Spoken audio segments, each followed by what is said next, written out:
She had two choices: stay silent and watch her people die, or speak up and risk her own life. What if you discovered that the reason you are where you are today is to save thousands of lives? Not tomorrow, not someday, but right now. And if you stay silent, people will die. This is not a movie plot. This is a true story from the Bible. The story of a young woman named Esther, who went from being an orphan to becoming the queen who saved an entire nation. But her story begins with fear, uncertainty, and a dangerous king. Long ago, in a powerful empire called Persia, there was a king named Ahasuerus. He ruled over a massive kingdom, more than 100 provinces stretching across many lands. He was powerful, wealthy, and unpredictable. One day, after a series of events in the royal palace, the king decided something surprising. He wanted to find a new queen. Across the empire, young women were brought to the palace. Among them was a quiet, humble Jewish girl named Esther. Esther was not born into royalty. She was not famous. She was not powerful. In fact, Esther was an orphan. She had lost both her parents and was raised by her cousin, a man named Mordecai. Mordecai loved her like a daughter and raised her with wisdom and faith. When Esther was taken to the palace, her life changed overnight. Imagine it. One moment, you're living a simple life, and the next moment, you're inside a royal palace filled with luxury, servants, and competition. But Esther carried something far more valuable than beauty. She had character, humility, and quiet strength.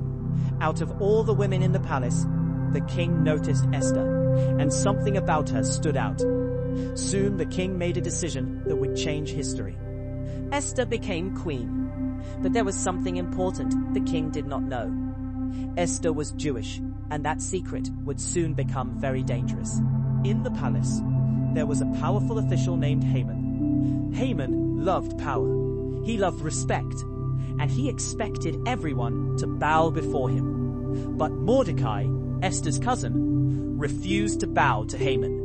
This made Haman furious. Not just angry, furious. Instead of punishing Mordecai alone, Haman made a terrible plan, a cruel and evil plan. He convinced the king to pass a law that would destroy all Jewish people across the empire. Men, women, children, an entire people group. A date was set, a decree was sent throughout the kingdom, and suddenly fear spread everywhere. Families cried, communities were terrified, and Mordecai knew something important. Esther might be the only person who could stop this. So Mordecai sent a message to Esther. He told her what was happening. He told her about the plan. And he asked her to go to the king and beg for mercy for her people. But there was a problem. In that kingdom, there was a law. No one, not even the queen, could approach the king without being invited. If someone walked into the king's court uninvited, they could be killed instantly, unless the king showed mercy. Esther knew the risk. She knew she could die. So she sent a message back to Mordecai. She said something like this: I have not been called to the king for many days. If I go without being invited, I could be killed. This was not an easy choice. Imagine being in her position. Stay silent and your people may be destroyed. Speak up and you might lose your life. Then Mordecai sent her a message that would become one of the most powerful lines in the Bible. He told her, maybe you became queen for such a time as this. In other words, maybe this is the reason you are here. Maybe God placed you in this exact position for this exact moment. Those words changed everything. Esther realized something important. Her life was not just about comfort or status. Her position had a purpose.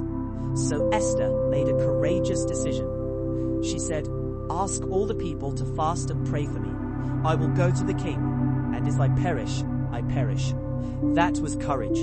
Not the absence of fear, but moving forward even when afraid. The day came. Esther walked toward the king's court. Every step must have felt heavy, every heartbeat loud. The room was silent, everyone watching.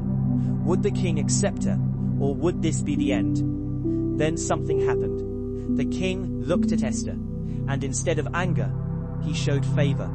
He extended his golden scepter, a sign that she was welcome. Esther was safe, but she was wise.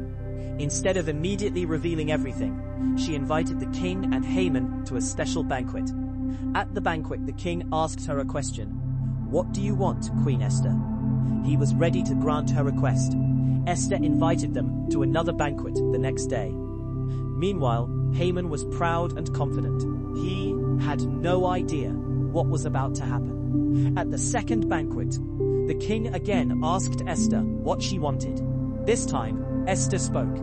Her voice was calm but powerful. She revealed the truth. She told the king that someone had planned to destroy her people. And then she revealed something shocking. She said, "I am one of those people." The king was stunned.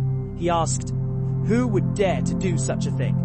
Esther pointed to Haman, the very man who has planned the destruction. In that moment, everything changed.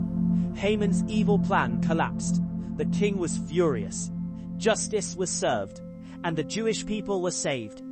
An entire nation was protected because one woman found the courage to stand up at the right moment. Esther's story teaches something powerful.